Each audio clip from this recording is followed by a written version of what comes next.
அன்பார்ந்தவர்களே, இறைமகனுடைய பிறப்பினால் மனிதர் அடைகின்ற நலன்கள் எண்ணற்றவை.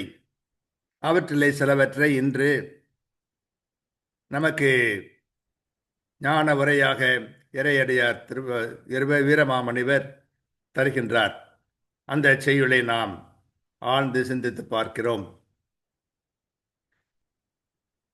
நூல் நெறி வழங்கா வண்ணம் நுதலிய கருணை சால்பில் சூழ்நெறி நர்தேவு ஆகி தோன்றி பின்னர் எந்தை பால்நெறி பெருகும் இன்ப பரவினா மூழ்கள் தந்து வான்நெறி வழங்கும் தன்மை மண்ணடை வழங்கான் கொல்லோ என்று மகிழ்வினை படலத்திலே ஓர் அருமையான செய்யுளை இறையடியார் வீரமாமுனிவர் வைத்துள்ளார். இதன் பொருள் என்ன?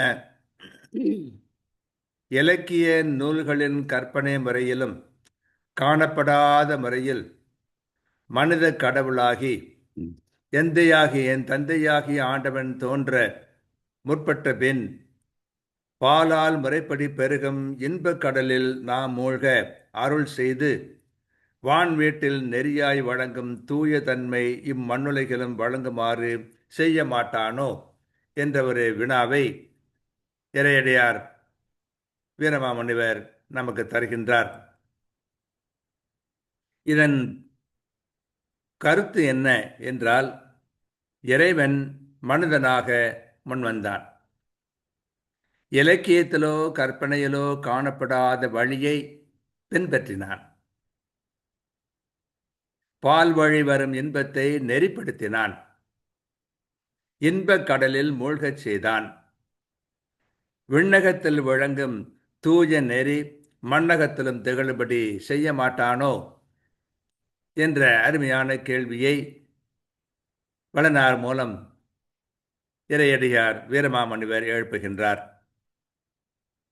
நூநெறி வழங்கா வண்ணம் நுதலிய கருணை சால்பில் சூநெறி நரதேவாகி தோன்றிய பின்னர் எந்தை பாநெறி பெருகுமென்ப பரவினா மூழ்கள் தந்து வானெறி வழங்கும் தன்மை மன்னடை வழங்கான் கொல்லோ என்பது இந்த அருமையான செய்யுள் என்று பார்க்கிறோம். உலகிலே பால் இன்பம் முறைப்படுத்தப்படுவது, அதற்கான வழியை இறைமகன் மானிட மகனானதன் மூலமாக நமக்கு உணர்த்துகிறார் என்ற அருமையான ஒரு பேருண்மையை இறையடியார் வீரமாமுனிவர் நமக்கு உணர்த்துகிறார். ரசித்து மகிழ்வோம். வாழ்க.